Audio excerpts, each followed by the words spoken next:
سارے تعلق رب سے جوڑو، کر دے گا وہ نظر کرم۔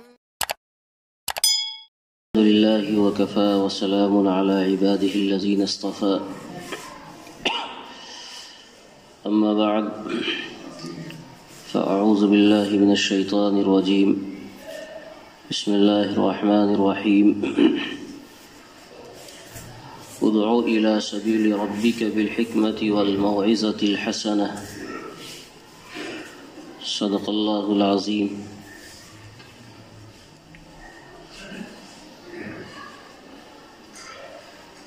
ہندوستان کی ایک مرکزی تنظیم جمعیت علماء ہند کا پیغام آیا ہے کہ اس جمعے میں ہندوستان میں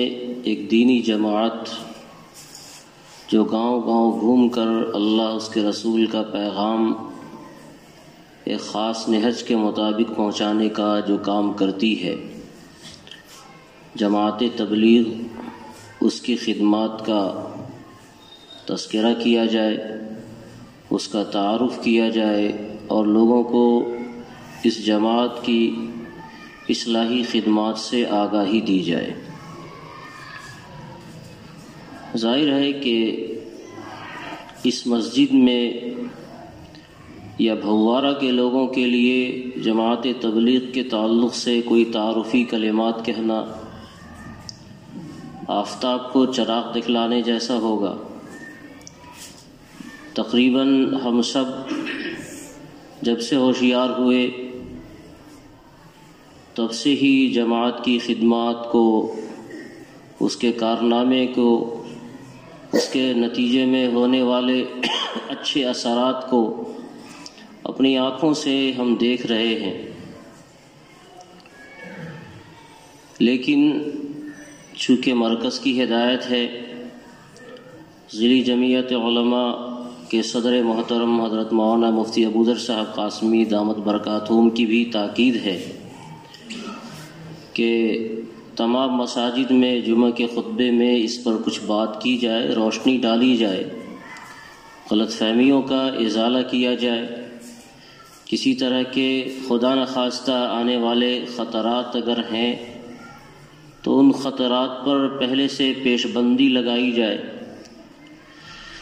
اس لیے حکم کی تعمیل میں آج آفتاب کو چراغ دکھلانے کا عمل ہی صحیح،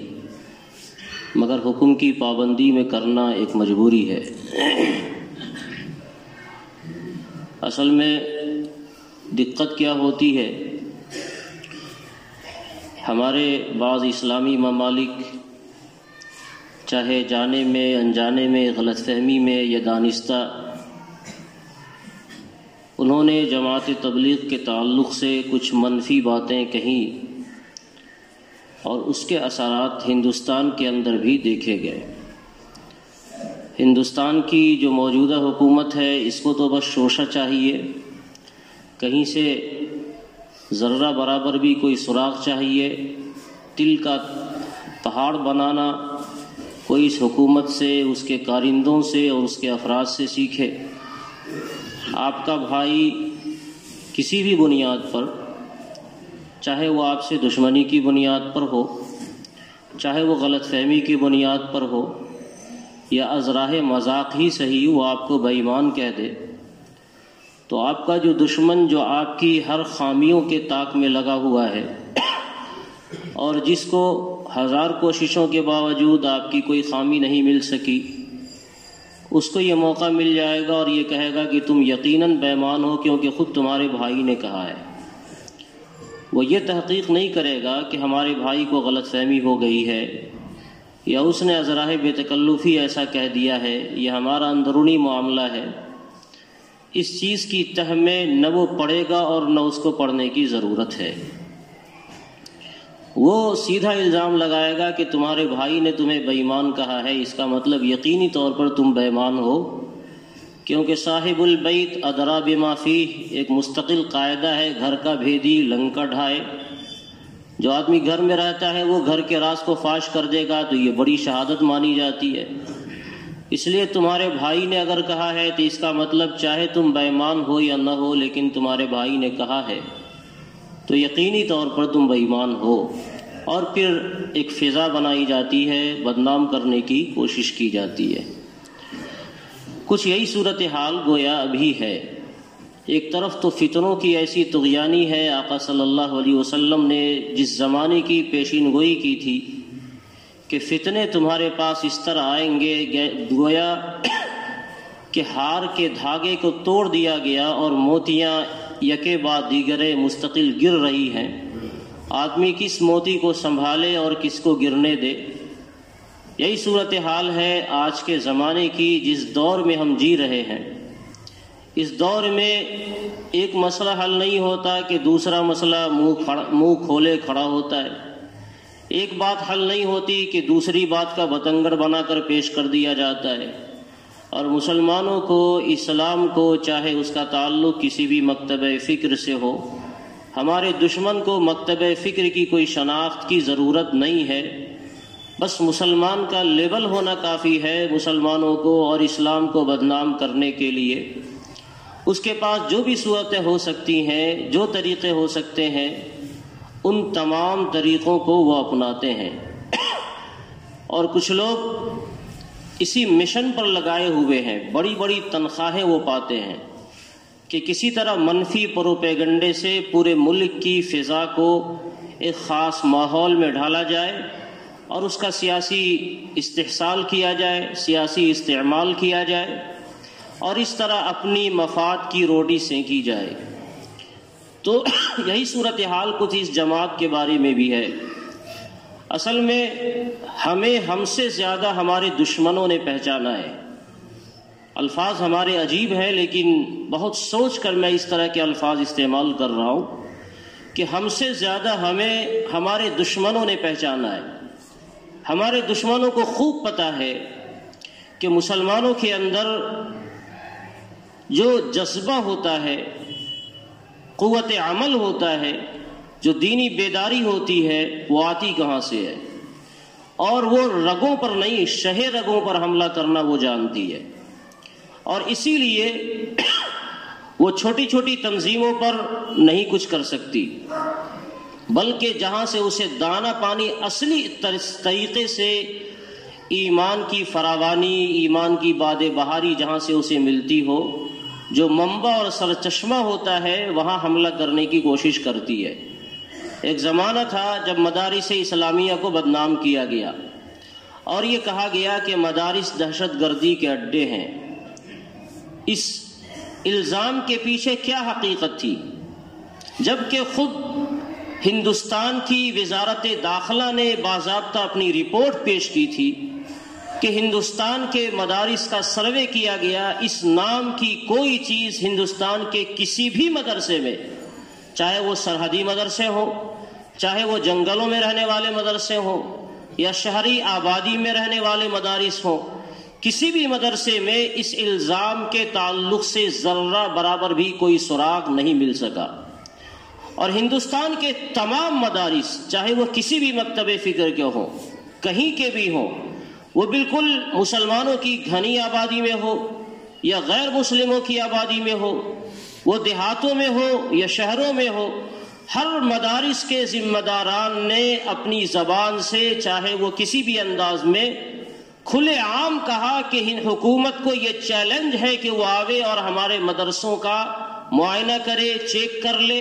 اسے کہیں کچھ ملتا ہے تو وہ کارروائی کر لے ہمارے خلاف۔ دارالعلوم دیوبند نے حکومت کو باضابطہ مدعو کیا کہ آپ آئے اور ہمارے یہاں کا نظام آپ دیکھ لیں، آپ کو بڑا پیٹ میں درد ہوتا ہے تو یہاں کا نظام دیکھیں، یہاں کے حالات دیکھیں۔ جن مدرسوں میں بچوں کو ٹھنڈیوں میں سونے کے لیے گرم بستر مہیا نہیں ہے،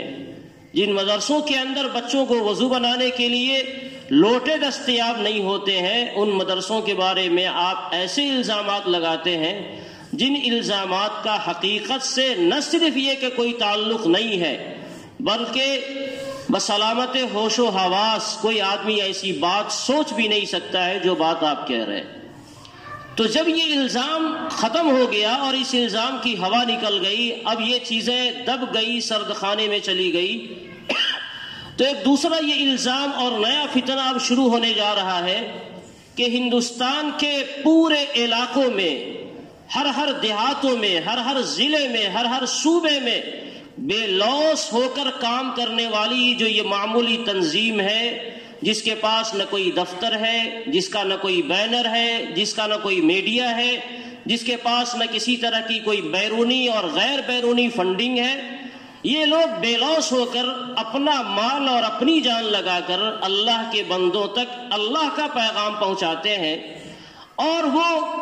بھولے سے بھی سیاست کی بات نہیں کرتے، بھولے سے بھی دنیا کی بات نہیں کرتے، بھولے سے تجارت کی بات نہیں کرتے، بھولے سے وہ دال روٹی کی بات نہیں کرتے، بلکہ اگر دوسرے الفاظ میں کہا جائے تو یہ زمین کی بات ہی نہیں کرتے، یا تو ان کی باتیں آسمان کی ہوتی ہے یا زمین سے نیچے کی باتیں ہوتی ہے، قبر میں تمہارے ساتھ کیا ہوگا، یہ باتیں ان کا موضوع ہوتی ہیں، اللہ رب العزت کے یہاں تمہارا کیا معاملہ ہوگا، یہ باتیں ان کا موضوع ہوتی ہے، تمہارا ٹھکانہ جہنم ہے یا جنت ہے، ان میں سے ایک کا انتخاب کرنا ہے،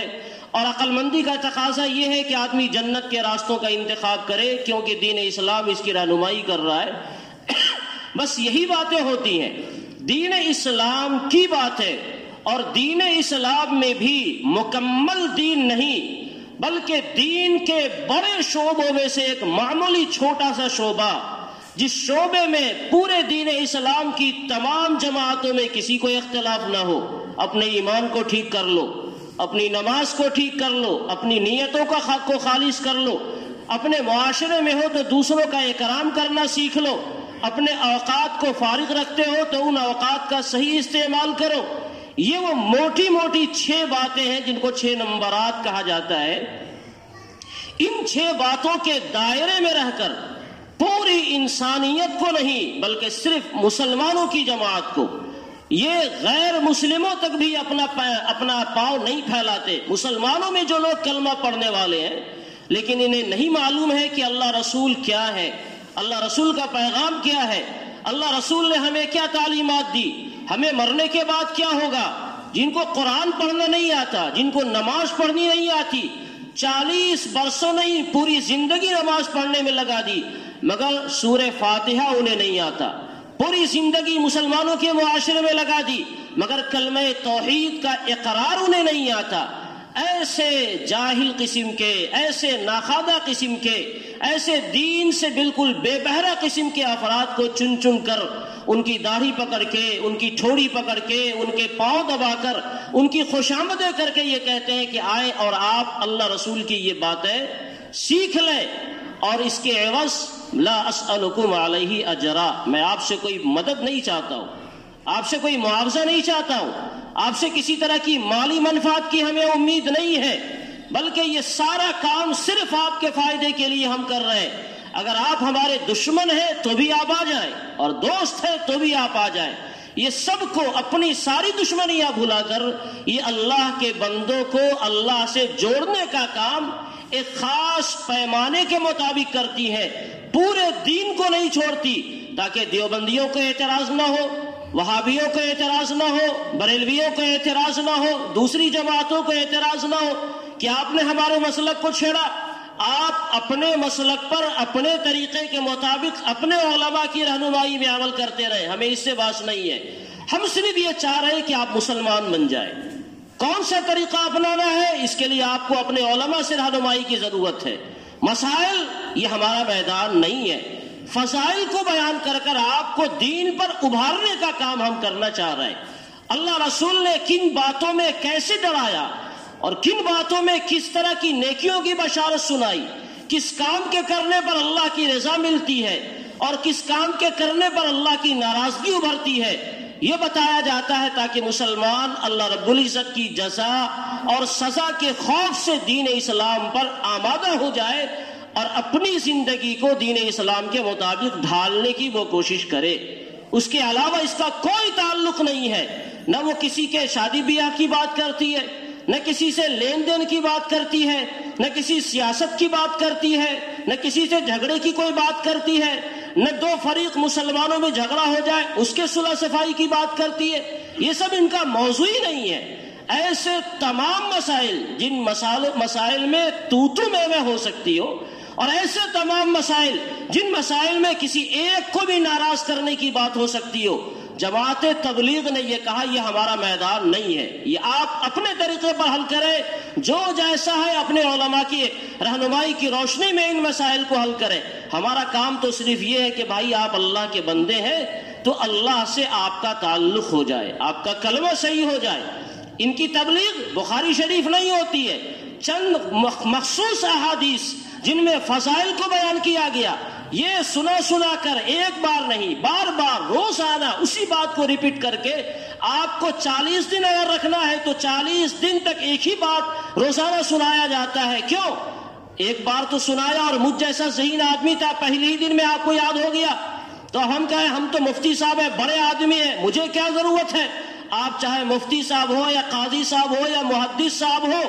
ہمارا جتنا کام ہے اتنا ہی کریں گے. روزانہ آپ کو بھی کہیں گے کہ تبت یدا ابی لہب سے لے کر قل اعوذ برب الناس تک روزانہ آپ بھی ایک مرتبہ اپنے قرآن پاک کو صحیح کریں، بھلے آپ کی اپنی جگہ کتنوں بڑے قاری ہوں. یہ ان بیچاروں کا ایک نظام ہے، ایسا نظام جس نظام میں کسی کو قیل و قال کی گنجائش نہیں ہو سکتی، جس نظام میں کسی کو کچھ کہنے کی ضرورت نہیں ہو سکتی. اور دنیا کی طاقتوں نے اس نظام کے اندر خامیوں کو تلاش کرنے اور اس پر گرفت کرنے کی کوشش کی تاکہ کوئی خامی مل جائے اور خامی ملنے کے بعد اس کو قانونی شکنجے میں پس دیا جائے. لیکن پوری دنیا کی ساری حکومتوں نے یہ کوشش شاید کی ہوگی، ایسا نہیں ہے کہ دنیا والے سوئے رہتے ہیں، لیکن ساری کوششیں بیکار ہیں. اور یہ جماعت اپنی تمام تر بے سر و سامانی کے باوجود 100 نہیں شاید 150 ملکوں میں کام کر رہی ہے. افریقہ کے جنگلات کا علاقہ ہو وہاں بھی یہ جماعت کام کرتی ہے، امریکہ کے ایئرپورٹ اور اس طرح کے مہنگے علاقے ہوں وہاں بھی یہ جماعت کام کرتی ہے. مرد ہو وہاں بھی یہ جماعت کام کرتی ہے، عورتیں ہو وہاں بھی یہ جماعت کام کرتی ہے. حتیٰ کہ جو ایک قوم ہے مرد و عورت کے درمیان، ان قوموں میں بھی چونکہ وہ اللہ کے بندے ہیں ان کے درمیان بھی جا کر یہ جماعت کام کرتی ہے. جو ناچنے گانے والے ہیں ان کے پاس جا کر یہ جماعت کام کرتی ہے، جو کاروبار کرنے والے ان کے پاس جا کر یہ جماعت کام کرتی ہے. اور سب کو صرف یہ خوشامد کرتی ہے کہ آپ مسلمان ہیں اور آپ نے کلمہ لا الہ الا اللہ پڑھ رکھا ہے تو آپ کی زندگی مسلمانوں جیسی گزر جائے. باقی کیسے گزرنی ہے وہ آپ کا مسئلہ ہے. مسلمانوں کی زندگی کیا ہوگی وہ آپ اپنے علماء سے جا کر پوچھیں، وہ میرا معاملہ نہیں ہے. ہم اتنی گزارش کرنے آئے ہیں کہ آپ کلمہ سیکھ لیں، نماز سیکھ لیں، قرآن پاک تھوڑا سا 10 سورے پڑھنا سیکھ لیں تاکہ آپ کی نماز صحیح ہو جائے. اور اس کے نتیجے میں بڑے بڑے ہیرو، بڑے بڑے فلم اسٹار، بڑے بڑے کرکٹر، دنیا کے بڑے بڑے کاروباری اور اس کے علاوہ کوردہ علاقے کے ایسے لوگ جن کا دین سے کوئی وابستہ نہیں، ایسے لوگ جنہوں نے پوری زندگی قتل و غارت گری میں گزاری اور جن کو کوئی سنبھالنے والا نہیں، ایسے لوگ جن کے رعب و دبدبہ سے پورا کا پورا علاقہ تھرا جائے اور ان کے سامنے کوئی کلمہ حق بولنے والا نہیں، ایسے سارے لوگوں کی خوشامدیں کر کے اور ایسے سارے لوگوں کے سر میں اور پاؤں میں تیل لگا کر اور ان کو بابو بھیا کہا کر اس جماعت نے ان کو راہ حق پر لایا. جو لوگ کسی کے سننے والے نہیں تھے، جو لوگ کسی کے سامنے اپنا کھڑا ہونا اپنی توہین سمجھتے تھے، وہ لوگ بھی آئے اور جماعت کے ساتھ ایک ساتھ بیٹھ کر ایک پلیٹ میں ایک دسترخوان پر کھانا کھانا اپنے لیے باعث فخر سمجھنے لگے. تو دنیا کو یہ پتا ہے کہ اس جماعت سے یہ وہ تنظیم ہے جس تنظیم کی وجہ سے دنیا کو ایمان کا سوتا ملتا ہے، دنیا کو ایمان کا سرے کا پتہ چلتا ہے، دنیا کو ایمان کی اصل حرارت کا پتہ چلتا ہے. اس لیے آج سے کئی سال پہلے حضرت مولانا ارشد مدنی دامت برکاتہم، مجھے اب تفصیل میرے ذہن میں نہیں ہے، بہت پہلے میں نے پڑھا تھا، لندن میں گئے تھے اور اس کا ایک واقعہ حضرت نے کہیں لکھا. ابھی جب بات ذہن میں آئی تو میں اس کو تلاش نہیں کر سکا کہ وہ کہاں لکھا ہوا ہے، لیکن کچھ میرے ذہن میں اس کا خاکہ باقی ہے کہ حضرت مولانا ارشد مدنی صاحب نے لندن کے ایک پروگرام میں دنیا والوں کو یہ سمجھاتے ہوئے کہا تھا کہ حکومتیں اس نتیجے پر یہ پہنچی ہے، لندن کی حکومت، کہ اگر مسلمانوں کو اس کے اسلام سے برگشتہ کرنا ہو تو اس کے لیے اسکولی نظام قائم کرنے کی ضرورت نہیں ہے، اس کے لیے کوئی مہم چلانے کی ضرورت نہیں ہے، اس کے لیے ہندوستان کے اندر ایک مرکز ہے، مرکز نظام الدین، اس پر تالا لگانے کی ضرورت ہے، کیونکہ یہ لوگوں کی خوشامدیں کر کر کے دین اسلام ان کے دین سینوں میں زندہ کرتے ہیں۔ آپ ساری کوششیں کر لیں، تنظیمیں بنا لیں، ہر طرح کی تحریکیں پیدا کر لیں، مگر ان ساری تنظیموں میں لوگوں کا اپنا مفاد ہوتا ہے۔ یہ لوگ بے لوث ہو کر کام کرتے ہیں، اس لیے ان کے کاموں کے اثرات ایسی تیزی سے رونما ہوتے ہیں کہ دیکھنے والا سمجھ نہیں پاتا کہ کیا ہو گیا۔ اگر دنیا کے مسلمانوں پر کنٹرول کرنا ہے تو اس جماعت پر آپ کو کنٹرول کرنا ہوگا، اور اسی لیے میں نے کہا تھا کہ ہم سے زیادہ ہمارے دشمنوں نے پہچانا۔ دشمنوں کو معلوم ہے کہ ہندوستانی مسلمان نہیں، پوری دنیا کے مسلمانوں کو دین اسلام کا اگر کچھ سراغ ملتا ہے تو یا تو وہ مساجد سے ملتا ہے، یا وہ مدارس سے ملتا ہے، یا علماء سے ملتا ہے، یا اس جیسی کام کرنے والی رفاہی تنظیمیں جو اللہ کے لیے اللہ کے بندوں تک اللہ کا پیغام پہنچانا جانتی ہیں، ان حضرات سے ملتا ہے۔ یہاں کوئی پیسہ نہیں لیا جاتا، یہاں معاوضہ نہیں مانگا جاتا، ساری خدمت کا سارا اجر اللہ رب العزت کی سے رحمت کی امید پر سارا کیا جاتا ہے۔ اس لیے اگر اس جماعت پر قدغن لگ گیا تو بڑی آسانی سے معاملہ اپنے قابو میں آ سکتا ہے۔ مسلمانوں کو دین سے منحرف کرنا آسان نہیں ہے، لیکن اگر اس طرح کی جماعتوں پر قدغن لگا دیا گیا تو مسلمان فطری طور پر اپنی دین میں اپنی موت آپ مر جائیں گے۔ اور اسی لیے ایک کام اور بڑی ہوشیاری سے کیا گیا، یہ کام امریکہ اگر کرے تو پوری دنیا کی طاقتیں کھڑی ہو جائیں گی کہ امریکہ اسلام مخالف ہے، اس لیے اس نے کیا ہے۔ آپ کا دشمن اگر آپ کے خلاف آواز بلند کرے تو آپ کہیں گے تم تو میرے دشمن ہو، تمہاری بات کا کوئی اعتبار نہیں۔ اس لیے دشمنوں کے منہ سے دشمن کی بات نہیں نکلوائی جاتی، اپنے دوستوں کو تیار کیا جاتا ہے کہ آپ دشمن کی بات دوست کی زبان کے ذریعے نکلواویں، تاکہ اعتراض بھی نہیں ہوگا، سانپ بھی مر جائے گا اور لاٹھی بھی بچ جائے گی۔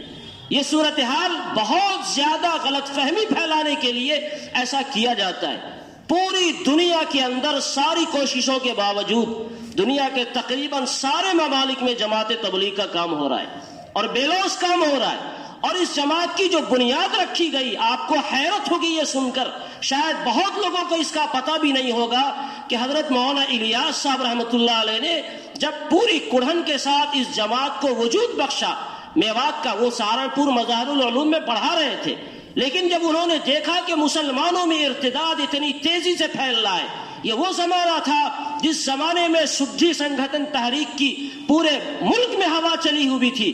اور ایسے مسلمانوں کو جو کوردہ علاقے میں رہتے تھے، مختلف مشنریاں وہاں جا کر ان کے دین و ایمان کا سودا کرتی تھی۔ مسلمانوں کے پاس ایسے وسائل نہیں تھے کہ مسلمان وہاں جا کر کام کرے، تو عیسائی مشنریاں اور غیر مسلموں کی اور دوسری تنظیمیں وہاں جا کر کام کرتی تھی۔ میوات کا علاقہ ہے، میرا بھی جانا ہوا ہے میوات میں، میوات کا علاقہ کہنے کو تو مسلمانوں کا علاقہ تھا، لیکن صرف یہ نام کے مسلمان تھے، کام کے اعتبار سے کہیں بھی یہ مسلمان نہیں لگتے تھے۔ حضرت مولانا الیاس صاحب رحمت اللہ علیہ، اللہ تعالیٰ ان کی قبر کو غریق رحمت فرمائے اور اللہ تعالیٰ ان کو اپنی شان کے مطابق اجر عطا فرمائے، انہوں نے دیکھا تو انہیں کڑھن ہوئی کہ ہم یہاں درس و تدریس کر رہے ہیں اور ایک پوری کی پوری آبادی نہیں بلکہ پوری کی پوری ریاست کا ایک بڑا حصہ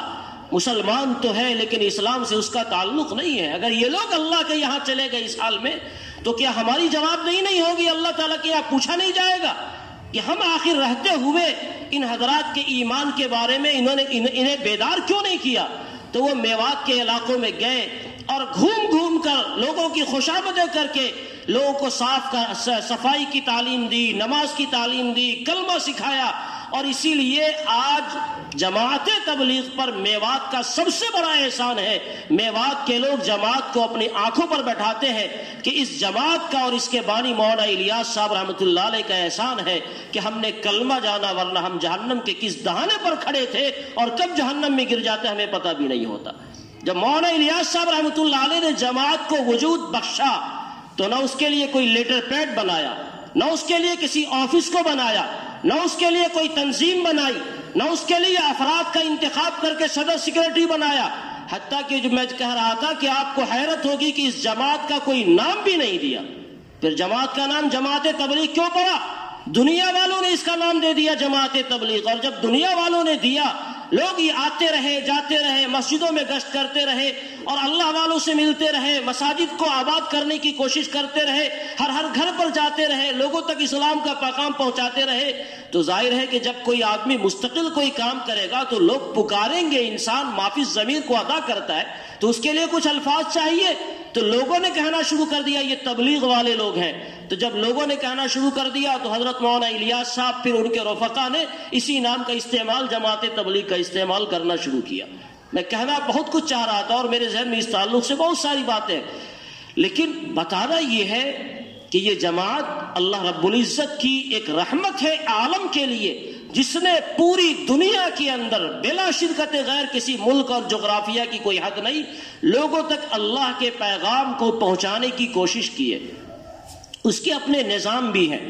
اس کا اپنا ایک نظام ہے، اس کا اپنا ایک دائرہ ہے۔ شریعت میں جو نظام طے کیا جاتا ہے، بہت ساری چیزیں ایسی ہوتی ہے جس میں شریعت میں روح بھی مقصود ہوتی ہے اور اس کی شکل بھی مقصود ہوتی ہے۔ جیسے آپ نماز پڑھیں گے، نماز کا مقصد تقویٰ ہے،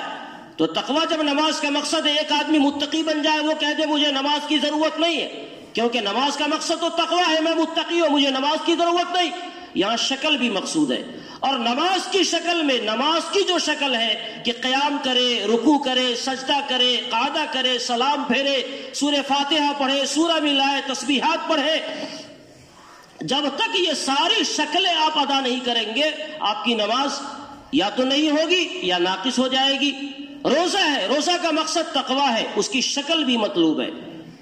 بھوکا رہنا ہے، کتنے دیر؟ 24 گھنٹہ نہیں، بلکہ صبح صادق سے لے کر غروب آفتاب تک۔ اب ایک آدمی کہے کہ جب صبح صادق سے لے کر غروب آفتاب تک بھوکا رہنے کا نام روزہ ہے اور اس سے تقویٰ حاصل ہوتا ہے، تو کیوں نہ ہم 24 گھنٹہ بھوکا رہ جائیں، زیادہ ڈبل تقویٰ حاصل ہو جائے گا۔